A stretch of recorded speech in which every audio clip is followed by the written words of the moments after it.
Our first panelist is Juni Del Mundo. He is the co-founder and chief executive of the EON Group, an independent integrated communications firm with offices in Manila and Dubai, and the only Filipino firm in PR Week's Global Top 250. EON is the first Filipino-owned, Philippine-based company to be a member of the PFIP. Juni is also the chair of the EON Foundation and sits at the board of Hands on Manila and Museo Pambata. Our next panelist is Gilda Del Rosario. She is the Chief Administrative Officer and the country leader of Wells Fargo EGS and a staunch advocate of diversity and inclusion in the workplace. Last but not the least, we have Ange Vera. She's the founder and the CEO of TalentView, an employer branding firm that helps organizations attract, retain, and engage talent. She is also the author of the book Rethink Recruitment, which talks about the talent landscape of today and the employer brand drivers that impact recruitment, one of which is diversity and inclusion. I guess we should all give them a round of virtual applause, ladies and gentlemen. Juni, Gilda, and Ange Vera. Hello, Ange, Gilda, Juni. Hello. Let me just, Hello. Hi, Jay. Hello. Thank you very much for the invitation. I appreciate Well, it so much. Great to be here. let me just stop the sharing of the slides. So right now, just so you know, our audience are seeing our faces now.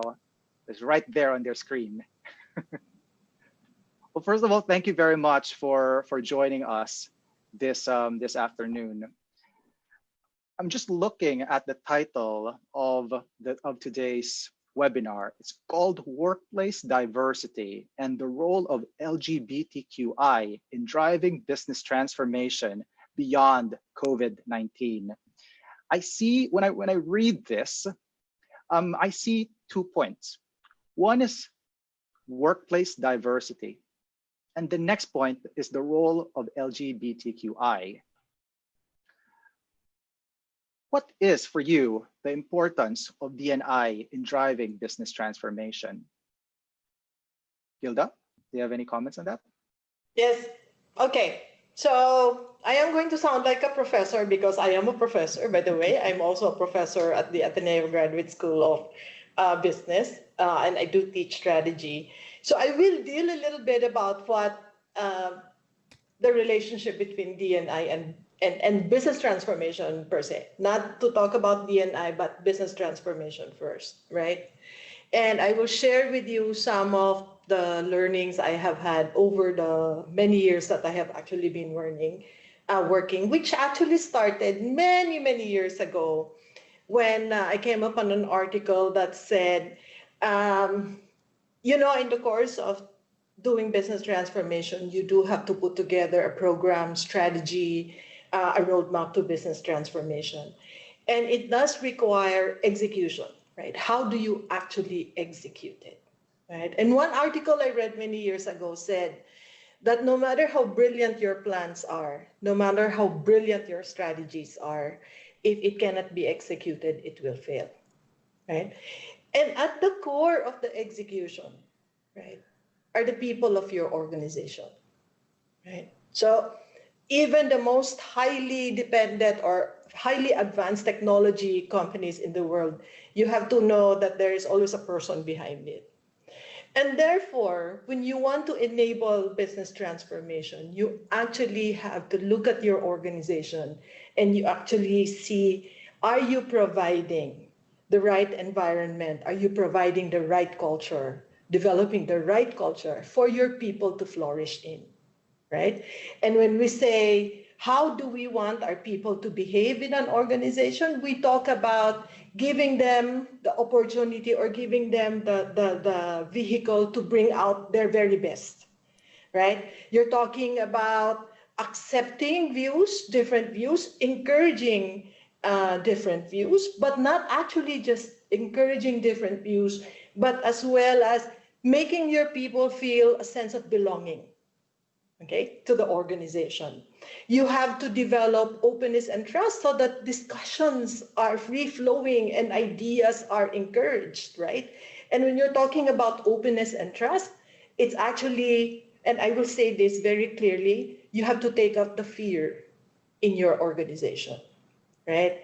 And when you do that, your goal is actually for business transformation, successful business transformation, is to have great conversations all across your organization.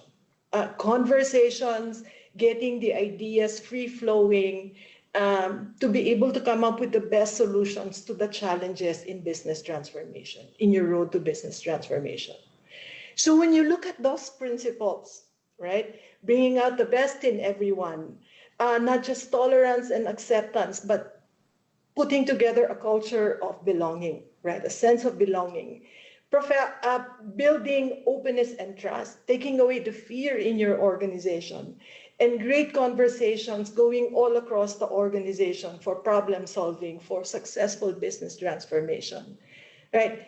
If you look at those principles, those are the principles of diversity and inclusion, right? The whole concept of diversity and inclusion is openness, trust, sense of belonging, right? Great conversations happening, no biases, taking the fear away from your organization and having a very connected organization. So the importance of D&I in driving business transformation, it's not even importance, it's the core, right? When you're talking about successful business organization and what we know D&I really is all about, D&I is actually at the core of business transformation. You can't do business transformation without an honest to goodness diversity and inclusion ethic or philosophy in your organization, right? And I will speak for I will end this by sharing with you what we in Wells Fargo actually do. In Wells Fargo, if you look at our core values, and this is globally, right? There are two things that come out there. It's people as competitive advantage and diversity and inclusion, right? It is a core, it is the core in Wells Fargo, and that's what it really should be. It needs to be at the core of business to drive effective and successful business transformation. Thank you, Hilda. That's very enlightening, and I do believe that it's not just a project. D&I is not just a project. It should be at the core, the openness of the organization to ensure that everyone does their best when they're in their workplace. It's really beyond a project, a program. It's really a way of life, right? You actually have to make it a way of life. Because that is what will make your people give their very best to the organization. And that's what all of us want. In any business we're in, that's all we are asking from our people, right? Thank you. Thank you, Hilda. Now, going to the second part of the title of our webinar, we talk about the contribution of the LGBT community to business transformation. Junie, do you have any comments on that? Hello everyone. To put it bluntly, the LGBT plus community is an essential part of the survival of business. Two things: diversity of thought, a key component of innovation and strategy, and second, representation of stakeholder groups whose voices may not be heard. Part of our roles as consultants to our clients is to handhold them in adapting their messages to the changing expectations and sways of human behavior, and yes, even popular culture. Diversity of thought allows us to understand these sensitivities and act quickly. For instance, a few years ago, Nike took a stab to support the LGBT plus community by dropping Manny Pacquiao as an endorser after he made disparaging comments against same-sex relationships. I think all of you are aware of this. Most recently and closer to home, a Twitter thread a few months ago exposed transphobic acts of an influencer and a content creator, to which the public has responded with clamor for brands to stop working with the person. This tells us that brands already need to take a proactive stance in key societal issues, especially those concerning diversity and inclusion. And in order for communication efforts to resonate, we need the perspectives of a broad set of stakeholders, including the LGBT plus community. I see. That's very interesting, and I'm grateful that you have shown in your slides some of the recent events, something that's still fresh in the memory of people, especially in the Philippines, and through that they do know that in a way the LGBT matters in their businesses. Now, when we talk about business transformation, and also talked about the role of the LGBT in business transformation, one of the most common questions that we got here is, how do you actually attract LGBT talent? We did get a number of questions from our participants about that. And I think a lot of our participants would be are very keen to find out, how do you actually attract LGBT plus talent? Ange, do you have any comments on that? Cool. Thank you, everyone. And it's great that there are a lot of HR leaders in the room that are asking this question. And maybe I'll start. I want to hinge on what Hilda also mentioned about business transformation. There's a saying close to my heart, says, if you want to go fast, go alone. But if you want to go far, go together. And that's the simple business imperative for bringing as much diversity and inclusion into your organization. Do you want to go far in your business, or do you want to just stay where you are? And if the answer is yes, you do want to go very far, then it's an imperative for you. And for talent attraction specifically, I believe there are certain industries that have picked this up quite nicely. You've got more progressive practices, maybe in the BPO IT industry, where they're also hinged on some global practices that they have adopted. But locally, when you look at it, I'd like to sum it up into 3 E's. And the first E is in a job post, as simple as a job post. The first E is elevate your communication. Let's move away from 3 years experience, graduate of an accounting course, worked in an accounting firm, nothing against that. But we have to elevate our communication to show that we include and welcome everyone. How do you communicate that in your job post? Even as simple as the pictures and how you write your story. Tell the story of your company, talk about the benefits and the rewards that you have in your organization. You need to have more creativity there. And if you copy paste, you already lost the battle before you even started. That's the first one. And the second is encourage your allies. If you say that you really are a company that includes everyone and has a diverse workforce, allow them to speak on your behalf. They're the ones who can share what their experiences are. They're the ones who can share how you are really creating a positive culture, a diverse and inclusive culture. So bring them to the forefront. HR can facilitate the recruitment strategy, but it doesn't mean that you have to do everything also when it comes to communication.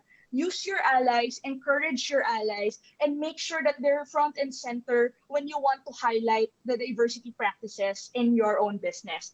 And the third, I cannot stress this enough. John Maxwell says everything rises and falls on leadership. Leadership cannot stay in acceptance mode, tolerance mode. Leaders must be the first to speak. They have to be at the front and center of your talent attraction for diverse talent. And they've got to showcase how you're really rolling out all these initiatives to support this community.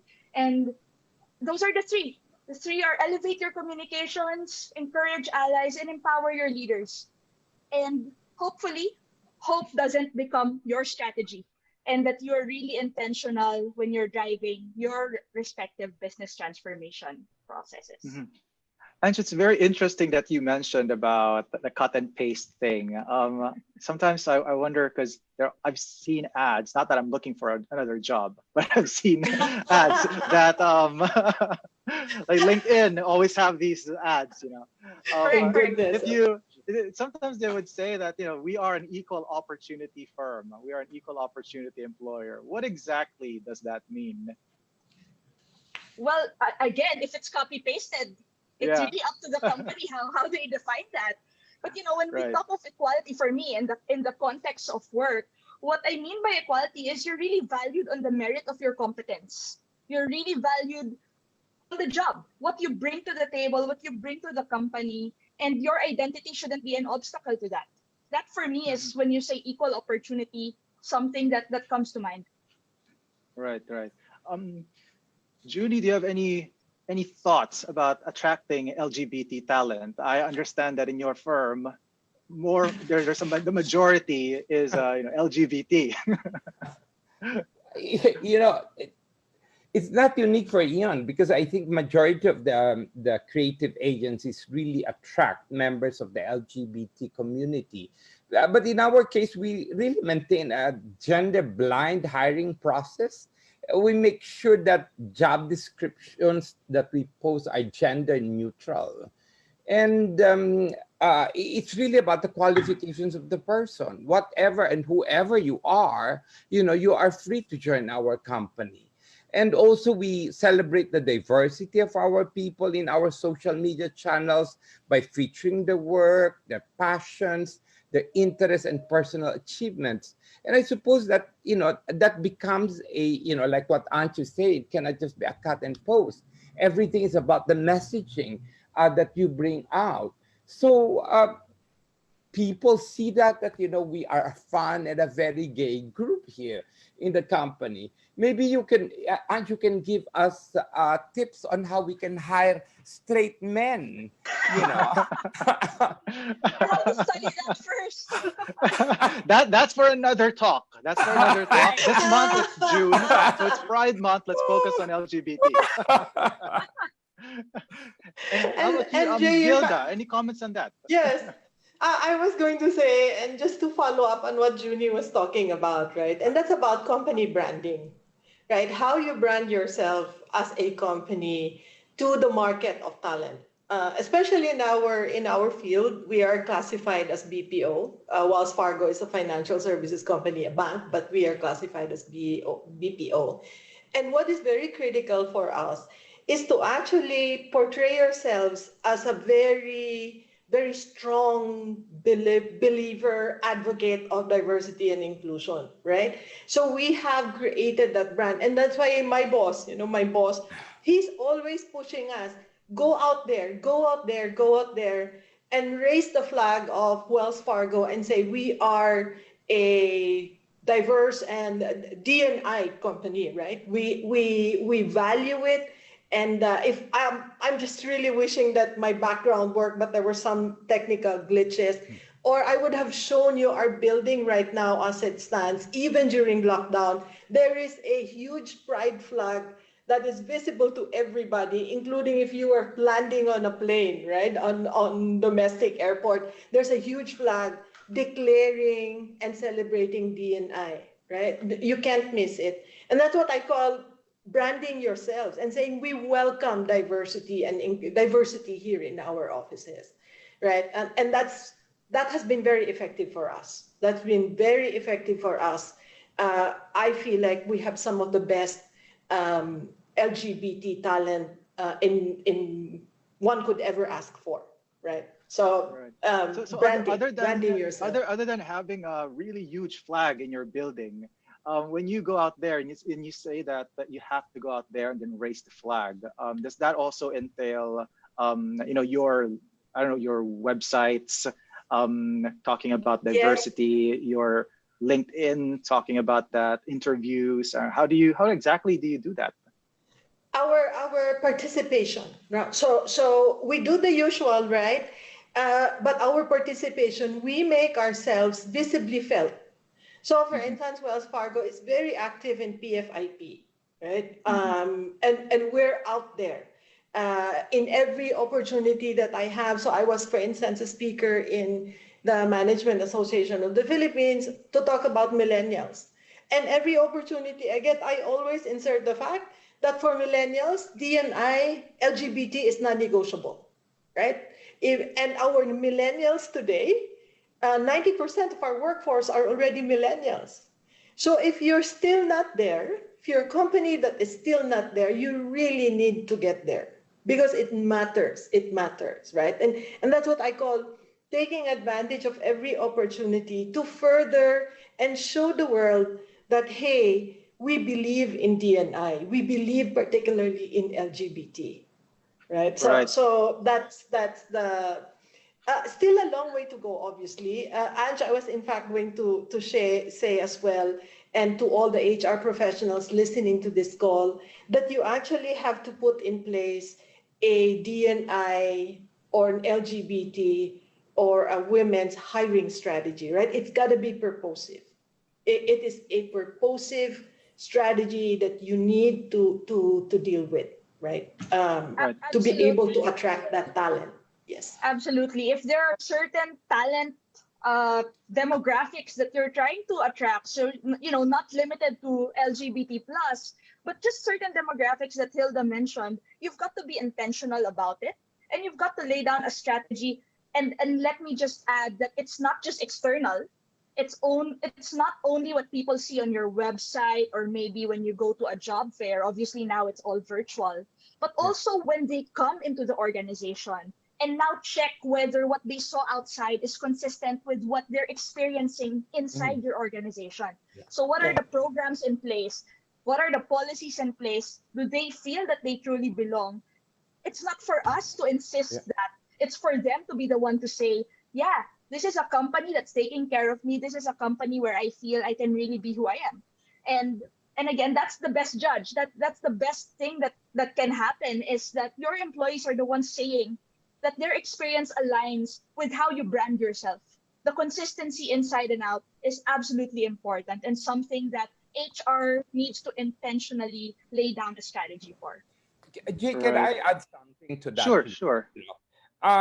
We conduct, every 2 years, we conduct a study called the Philippine Trust Index. This is a nationwide study that is, we have 1,600 respondents, face-to-face interview. And then the top driver for top trust driver for the business sector is treat the employees well, okay? And under that is does not discriminate against employees based on race, gender, and religion. And this is already the public that is talking about. Now, in 2019, early 2019, we conducted a study called Filipino Centennials, a study on Filipino Centennials, which is basically the Gen Z. They hold greater affinity for brands who employ values that reflected their ideal worlds.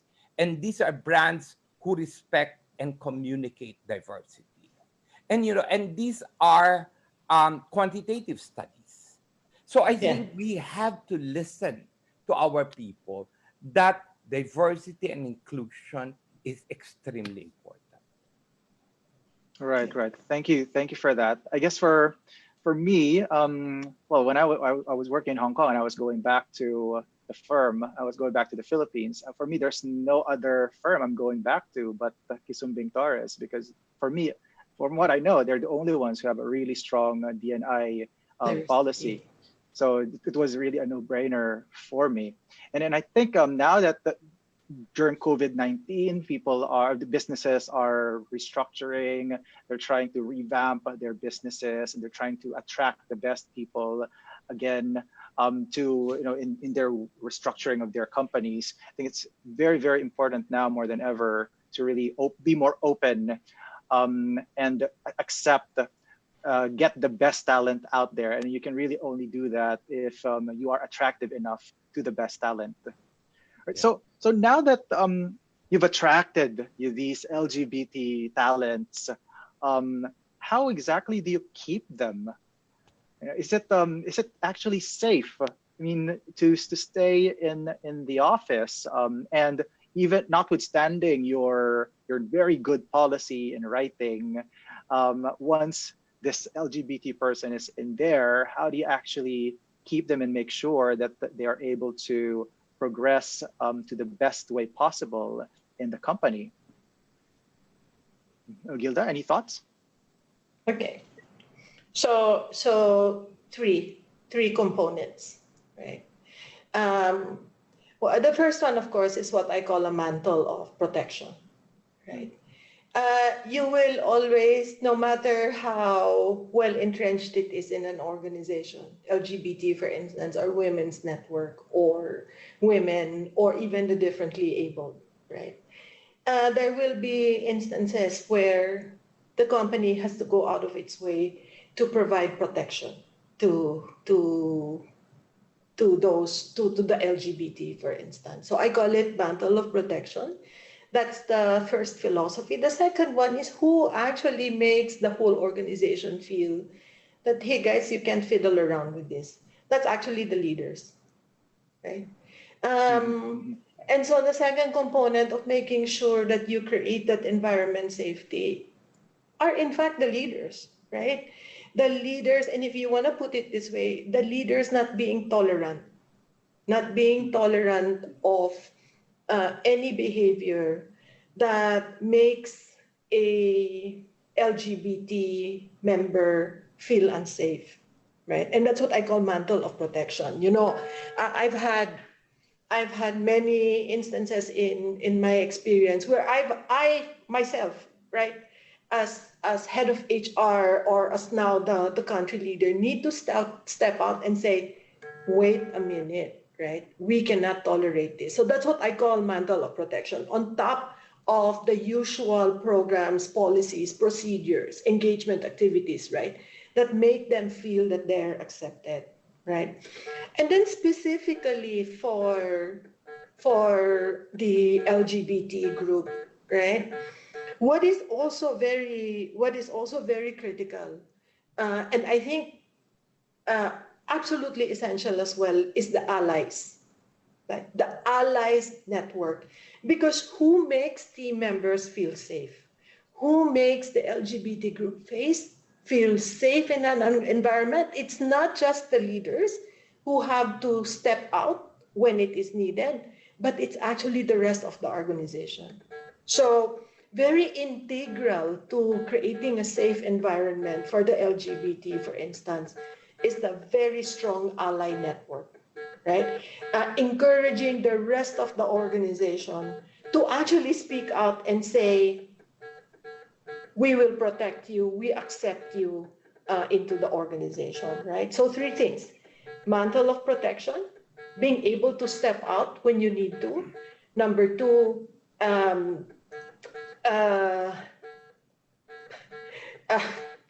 I had to sing. My phone is ringing. You see, sorry. Number two, Yeah. the very strong ally network, right? And what was the third one? Oh my God, mantle of protection, leadership, and the creating a very strong ally network. So it's not enough to just say, okay, we've organized our D&I teams.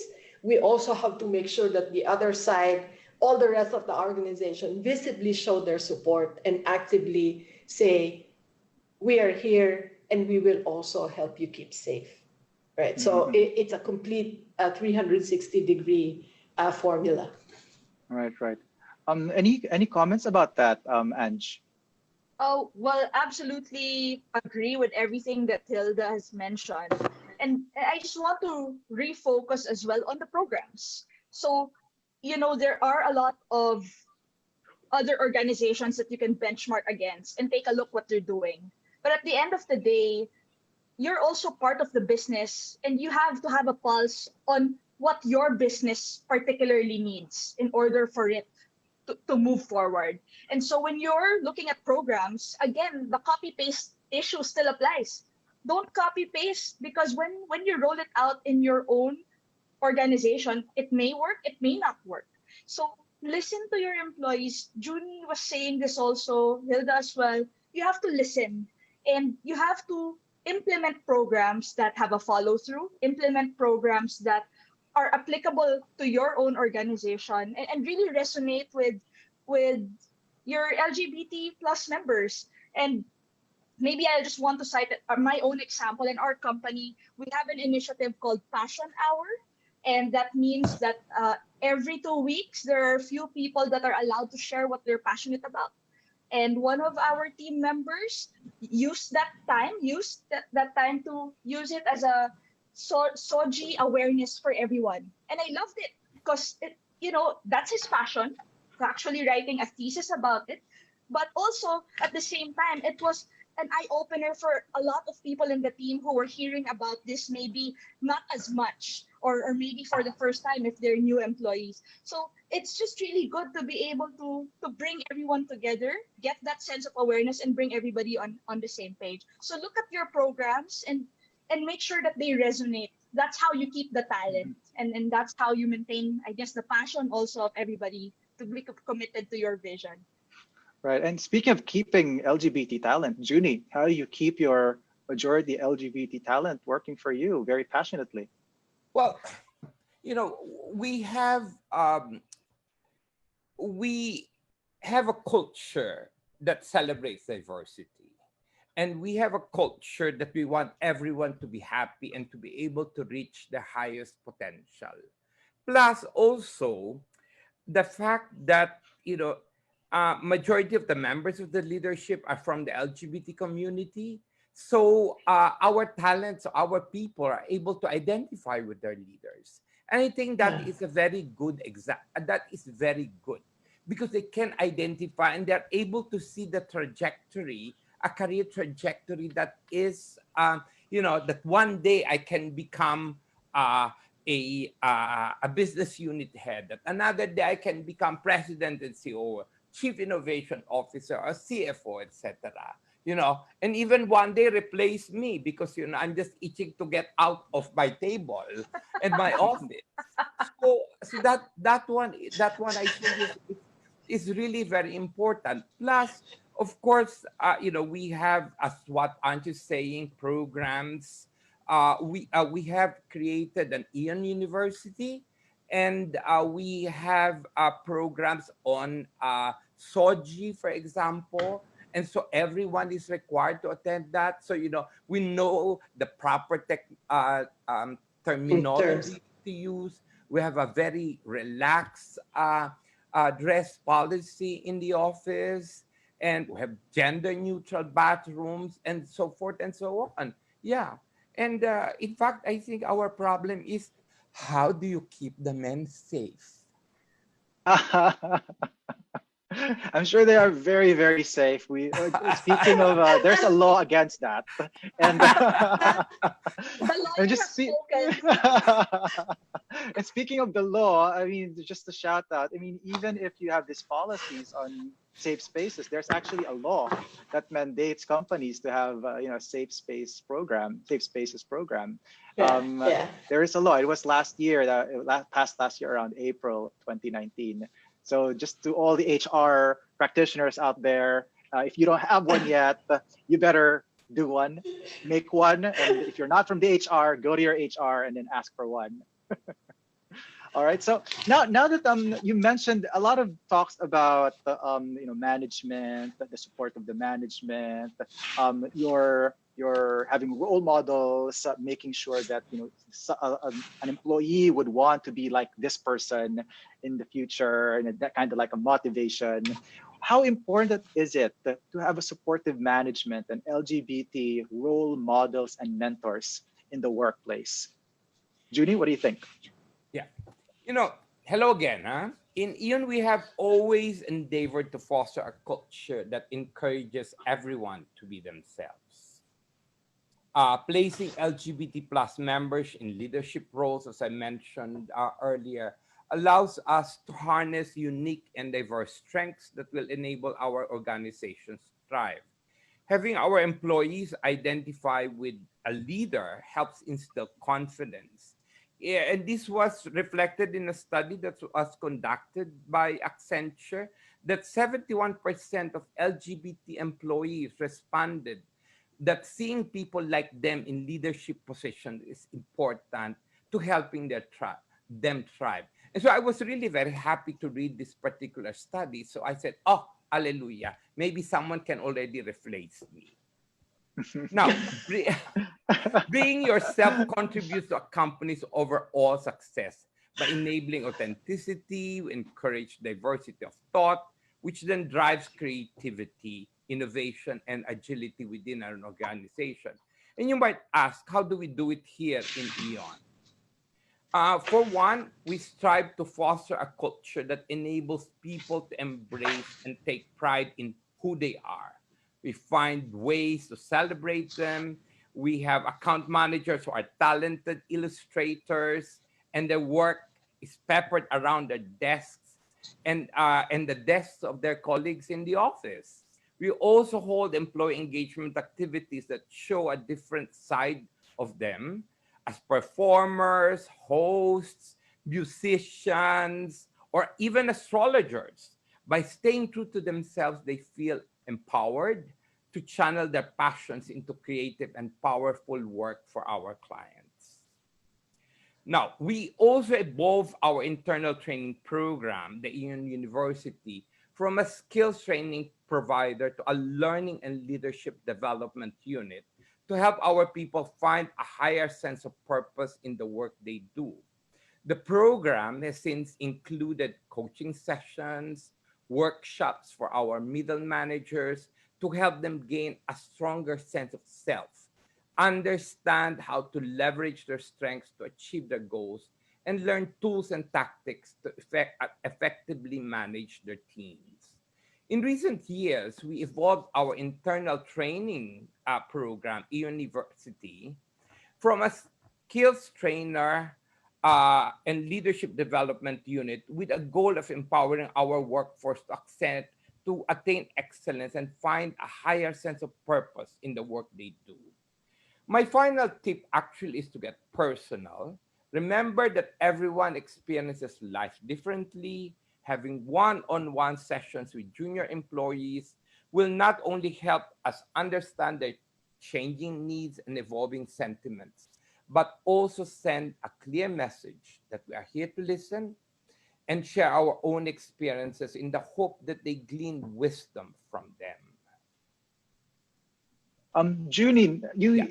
you yourself, being a CEO of your company, you are a very successful member of the LGBT community, and I'm sure a lot of people already look up to you, and looking up to you as a mentor, as a role model. But you yourself, when you were going up there, did you have your own role model, and what was your experience climbing the ladder of success?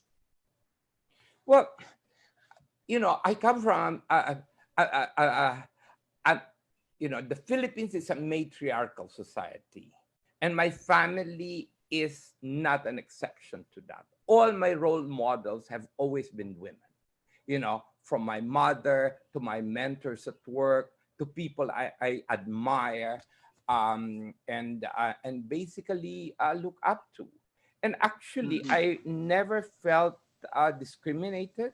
You know, um, my mother just accepted who I am. They've accepted, friends I bring home without any sense of discrimination whatsoever. And this is something that I have carried out in my career, to be really very, very accepting. And mind you, I came from a career which was quite traditional. That was my first life before I established Eon. I was a diplomat before. I was working for the Philippine government. But fortunately enough, my first assignment was at the Philippine Embassy in Paris. And Paris celebrates diversity. You know, Yeah. you can be who you are, and you can Mhm. reach your highest potential without any judgment whatsoever. And Yeah. so in that particular environment is that was where I thrived. And actually Mhm. when I came back to the home office, you know, I found it quite stifling, and maybe that's the reason why I left government service. Yeah. So Mhm. Thank you. uh 23 years after, here I am with Eon. Thank you. Thank you very much, Junie, for sharing that. You're sharing your personal experience. Um, Gildo, do you have any comments about supportive management? I mean, you spoke about earlier, leadership is very, very important. How do you maintain that? I mean, if you're the leader, you're on Yeah. top. So who's gonna supervise to make sure you're doing that? You know, how do you keep up the supportive management? How do So you maintain it?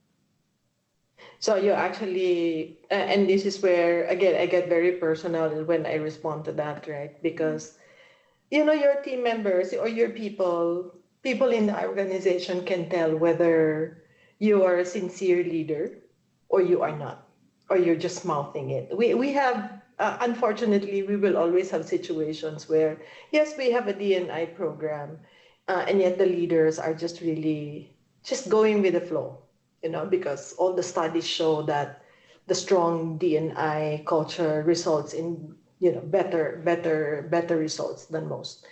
So I always bring the concept of having a personal conviction. Right? The Mhm. leader actually for the leaders and management in the organization, it's beyond just accepting. It actually becomes a commitment, right? Mhm.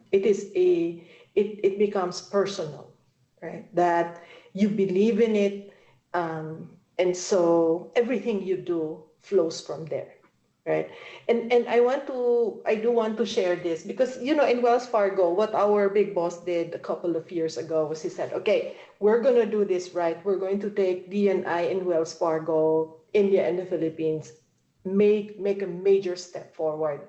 And what he did was he took all the senior leaders, we got into a room, and the whole day we just talked about um, DNI and how we were going to push it, right? And I remember the pillar, the one of the senior leaders. So the idea was for each of the diversity groups to have a senior leader, somebody who sits on the executive committee, to be the leader and to make sure that that moves. And the person who took on LGBT, right? I almost went up to him and I said, I can be the LGBT head because I'm already very passionate about it, right? And he goes, no, I want to be I want to be where I am most uncomfortable about, right? He was most uncomfortable about LGBT. And he shared his journey, right? Where he said it was tolerance and acceptance to empathy, right? Mhm. To actually becoming a personal conviction and a realization that it was not enough to just say, yes, I support it. He had to make an impact, Mhm. right? He had to make an impact in the diversity and inclusion, particularly in LGBT.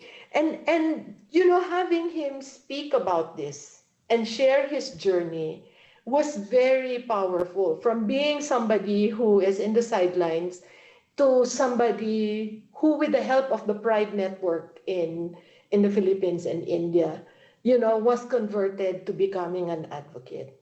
And it became a personal conviction for him, right? Mhm. Mhm. So, management support, yes, all the programs are there, but I will always say that there needs to be a personal commitment, right? Personal commitment to believe in it, to accept it, to move it forward, and to do everything possible in an organization to make sure that our LGBT kids, I call them kids because Mhm.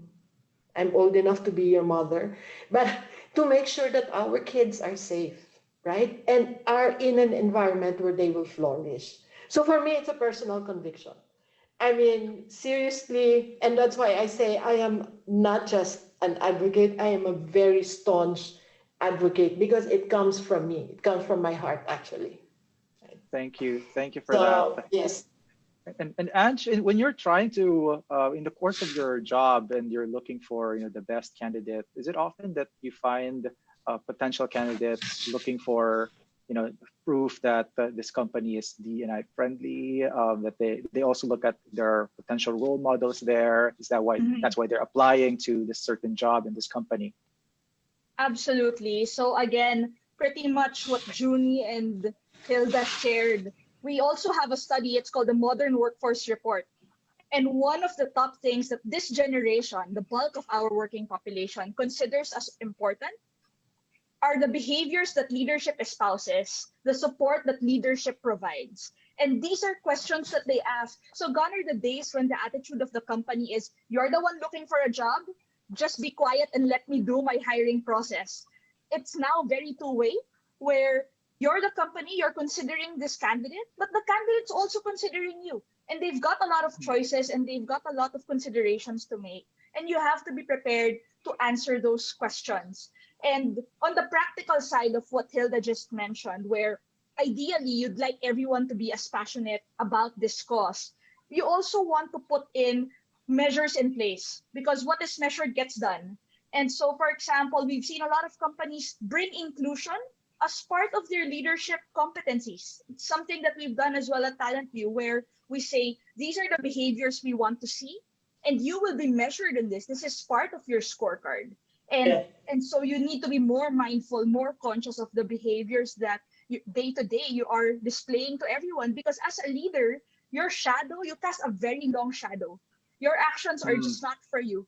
Everybody's looking at you. Everyone's judging you and sort of saying, okay, if the leader was able to get through this or get a pass at this, maybe I can too. So always the leaders aren't thinking about just the impact of their actions on themselves or their immediate team, but on the actions that and the impact, the actions and the impact that they have on the entire organization. Yeah. Thank you, Ange. I guess that the discussion of since the beginning really goes through the entire process of attracting them, keeping them, developing the talent of your LGBT workers. That's been a very, very interesting talk. Thank you very much for all your comments and inputs. I'm sure our participants really appreciate those comments as well. A lot of tips coming from you guys, and I hope that in the future, if they're not yet doing it or not, they still don't have a strong D&I project or program, and they will do in the future, starting from now, using the tips that they got from you. We shall now go to some of the questions of our registrants and participants. There's one question here. What are the benefits practices, if any, that employers offer to LGBT plus employees and their partners? How do you see these practices evolving in the talent market? Ange, do you want to answer that? Yeah, maybe I can start. An example was given earlier, especially for BPOs, this is something very common. Bathrooms, right? As simple as bathrooms, that's now a practice where you give alternatives to the choice of restrooms that they can use. But you also see organizations. I've seen an organization where in their email signatures, they actually say what the gender identity pronouns are that should be used for each and every person. It can go as far as that. And I can only see the evolution as more companies adopting this. Because again, this is a cause that it's not just whether you're passionate or not, but it's a business imperative. And Hilda cited this earlier, right? Of course, you don't want to approach it from that perspective alone, but from a business transformation perspective, it's essential that you're able to meet your growth goals, and inclusion is definitely part of that. So yes, I definitely see companies evolving, trying to listen more to their employees in this community and being able to apply some of those things into practical applications within their organization. Do you see any practice in where LGBT partners are given benefits as well? the extension of benefits to LGBT partners? We're seeing this already. For example, Globe announced earlier this year that they're actually offering legal dependents of same-sex couples the same benefits as their existing employees. In the BPO space, of course, I talked about industries that have been more advanced than others. These are some of the practices that are being done already. And that's great to see. I'm hoping that more companies adopt these practices. You don't have to jump through hoops to get your dependents the same benefits as you if they're from the LGBT plus community. That's Right. Well, one thing. that's very Typical. comforting to know, because I'll share my experience, because in Kisumbing Torres, they also extend benefits to your same-sex partners or your husband, in that matter. So that's also very important consideration, which is not very common in many law firms and, in fact, many companies in the Philippines. Yeah. So there's another question about, what would you say to people in the workplace making fun with the LGBTQ, and what would you advise to the LGBTQ being bullied? Gilda, do you have any thoughts on that? As a mother hen. Very simple. Very simple. Very politely say, don't do it, right? I mean, quite simply. It should not be done. And this is where the strength of HR, for instance, and policies in the company, that needs to be very well entrenched, right? So for us, for instance, we have a hotline that goes straight to the US for any sort of issue, whether discrimination, ethics issue. You can pick up the phone and go directly to the US, right? And file a complaint. And every single complaint will always be looked at and investigated, right? So again, don't do it, right? I mean, I'll put on my most mommy look face and say, stop it, right? That's one. And That's then, of right. course, yeah, you just have to. And more importantly, I think what will really help, again, is the ally network, right? Having a very strong ally group where if anybody is experiencing any sort of discrimination or bullying, you have the allies who will come in and protect, right? Without management even having to step in, right? So I call it self-policing, right? And having discipline in the workplace. Yeah. Right. Well, I think in a legal perspective, again, we have our Safe Spaces Act. So if this happens, then you have to complain, and the employer should do something about it. They're required by law to act on it.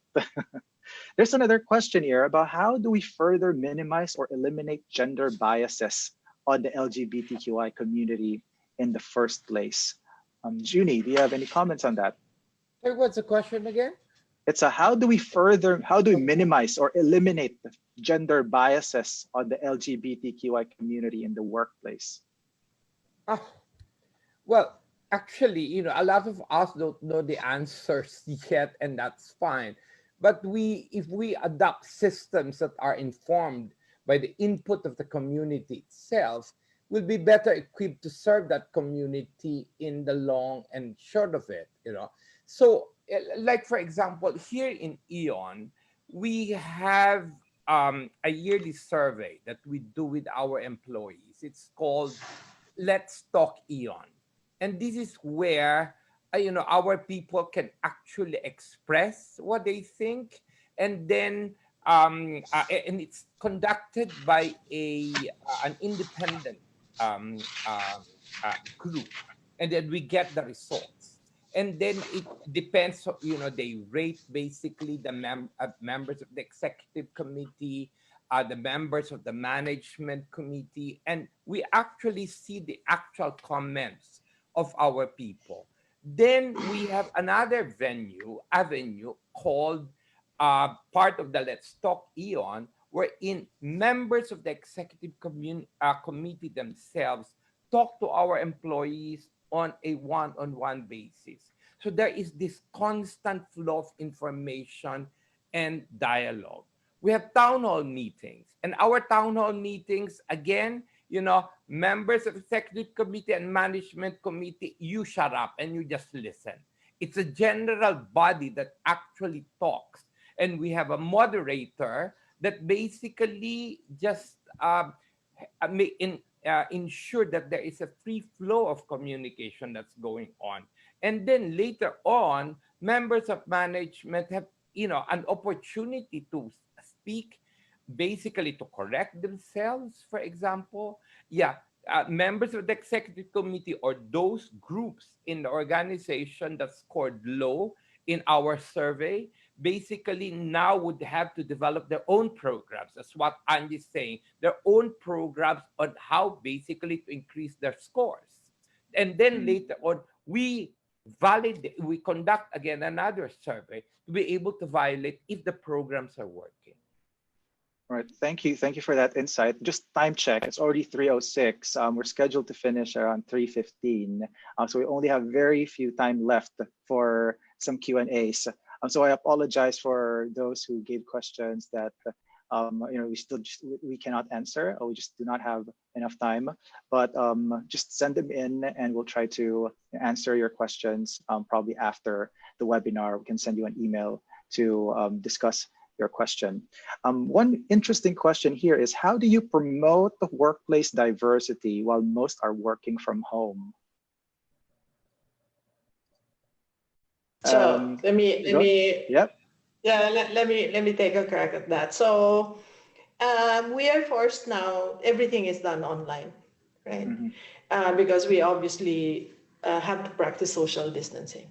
And so how do you promote it? You don't stop, right? You don't stop doing your programs. You don't stop just because we're on lockdown. We forget everything and just say, okay, we put a hold on all of our activities, right? You continue.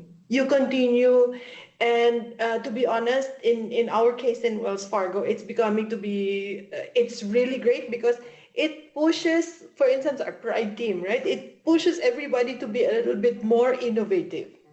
The fact that we are now doing it online is creating resulting in all sorts of creative juices coming out on how to make it more fun, even if it's online, right? When you're face to face, it's easy to have fun. But when you're looking at screens, it's difficult. So don't stop. You can't stop, right? And even from a company standpoint, that's why it was so important for us to put that flag there so that our team members in their homes know that even if they're not in our office, hey, it's Pride Month, we celebrate Pride. And that's gone a long way. It's all over Facebook in our team members and our team members. We call our people team members. They're so proud of the fact that Wells Fargo, even in a lockdown, has a Pride flag that says we are celebrating Pride. So don't stop. Don't stop. Don't put everything on hold. Be innovative and tweak it to make it happen. And that's in fact what's going on right now in my company. And I can see it as well. This workshop alone, this webinar alone is saying that Kisumbing Torres has not stopped, right? We continue to do what we have to because it's what we are. It's what we represent. It's what we believe in, right? So we go on. Absolutely. Right? Absolutely. Another important thought and a question, I see a question here as well relating to that is, well, in our firm, we do have a lot of multinational clients, multinational company clients, and they also have these D&I policies. And we see it a trend that multinational companies would want to partner with other companies that also have D&I policies that are aligned with their policies as well. Do you see that happening in the Philippines as well with local companies? Any thoughts on that? Maybe for me, just very quickly, I've seen this happen. I've participated in sessions like this where one company is learning from another company. And the generosity for these organizations to just share whatever they can, what practices they have, that's going to advance this community and that's going to build more allies. And again, this is forced digital disruption for everyone. And I believe that your values, they're gonna shine more or show themselves more in this forced digital disruption. So whether it's live events or you bring everything to a webinar, those that are really showing what's in their heart, it's gonna come out, good and bad. It's what I've seen happen in organizations. Yeah. Right. Any other thoughts on that? Because Jay, I don't know. I don't know what's going out there, to be honest, right? But in Wells Fargo, for instance, we have decided that there's three components of the diversity and inclusion program, and one of it is actually supplier diversity, right? In the US, obviously, this is very far ahead, right? Where we will always look for vendors and partners, for instance, who share as well the same beliefs that we have on D&I. So LGBT groups, women's groups, differently abled, right? Our differently abled group. Here in the Philippines, we are beginning to roll it out, both India and the Philippines, actually. It's something that we do, we believe in, although that the challenge obviously is we need to encourage the marketplace as well, right? To people like Junie, for instance, who is clearly, right? Clearly, Eon believes in diversity. He speaks about it. His entire organization is right there in the middle, right? We need to encourage our other industries to actually promote diversity, because that's what's going to help, right? We believe in it. We want to go through supplier. We want to have supplier diversity, which is sharing the same beliefs as we have, but that's not yet there. And that's why my if I think about if I have to be even involved in D&I outside Wells Fargo, I would actually say we should develop the Philippine companies, right? Our Philippine companies need to be together with us in D&I. I'm not seeing a lot of that yet, frankly, right? GICCs and multinationals very well entrenched, but Filipino companies just starting, right? Eon Right. actually is way ahead, right? So Right. Thanks a lot. Right. Can I just add something to what Ange and Hilda already said?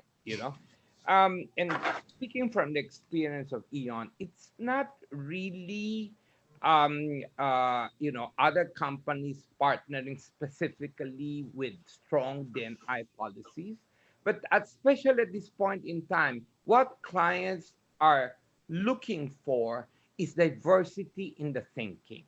What clients are looking for is really creativity as we adapt to what we call the new normal and how we face a brave new world.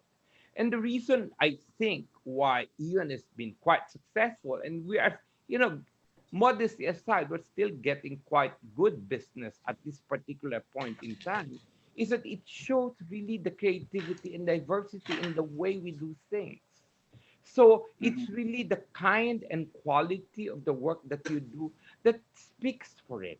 Whether you are, championing LGBT rights, women's rights, etc., but the happiness and inclusivity inside the workplace, wherein people feel free and to express themselves, clients like that. That's what they are looking for.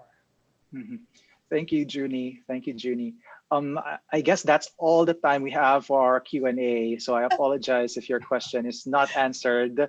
But again, I thank all our panelists, Junie, Hilda, Ange, for all your wonderful insights, tips as well. I'm sure our participants have gotten very valuable tips and information from you, and I hope that they can use this to improve their D&I policy, or if they still don't have one, come up with one and actually implement it.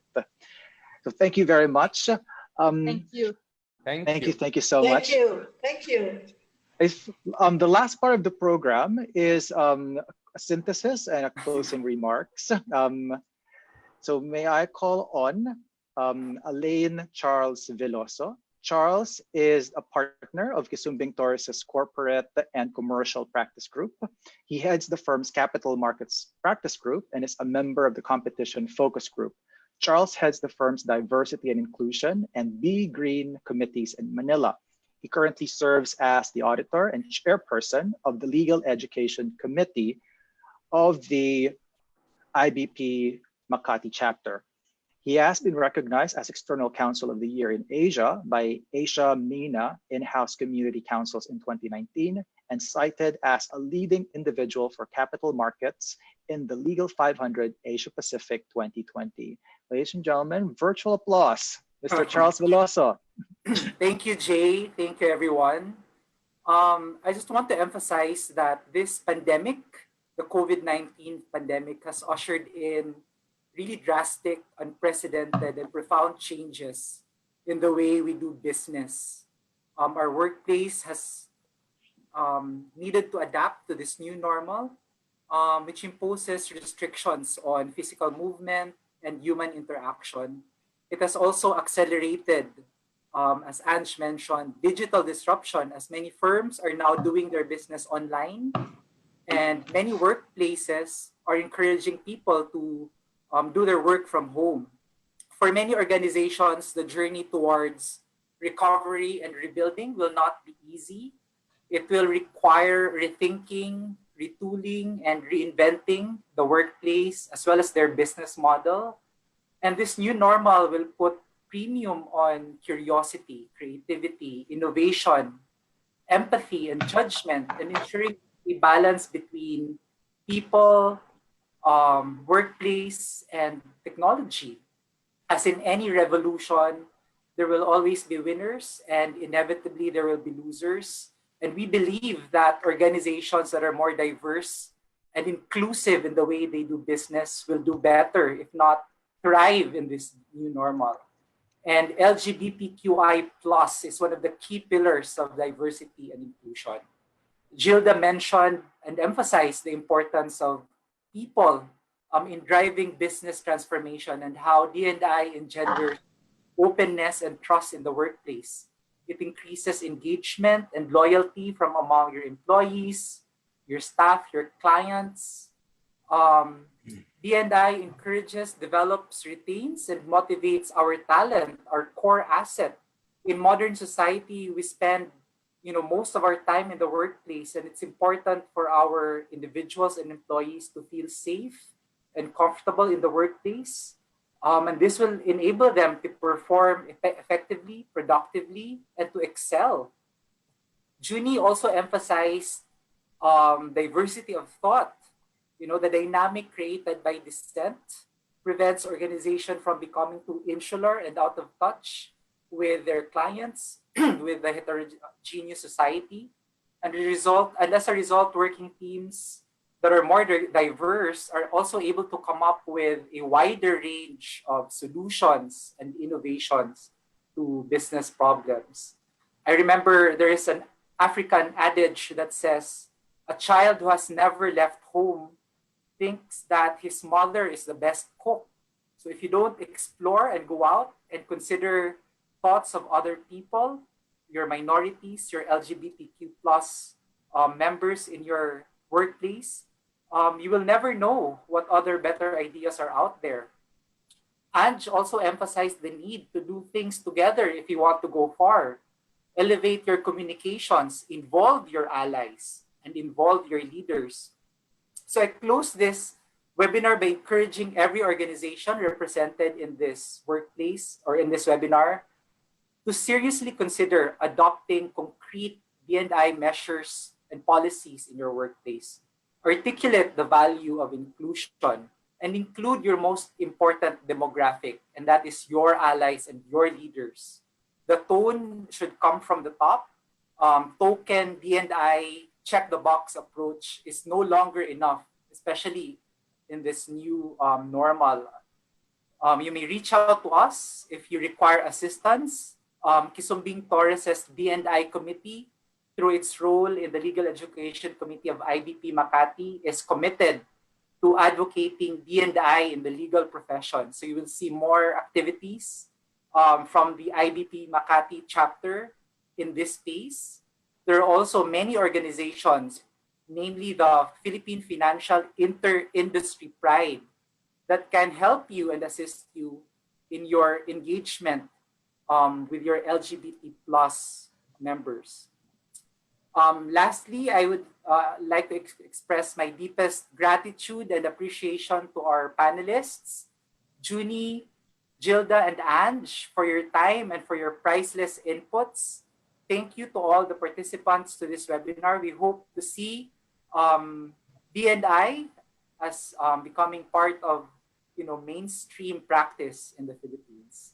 Thank you, everyone, and have a pleasant afternoon. Bye-bye. Thank you. Thank you very much. Thank you. Thank you so much. Bye. Happy Pride Month, Bye, everyone. everyone. Bye. Bye.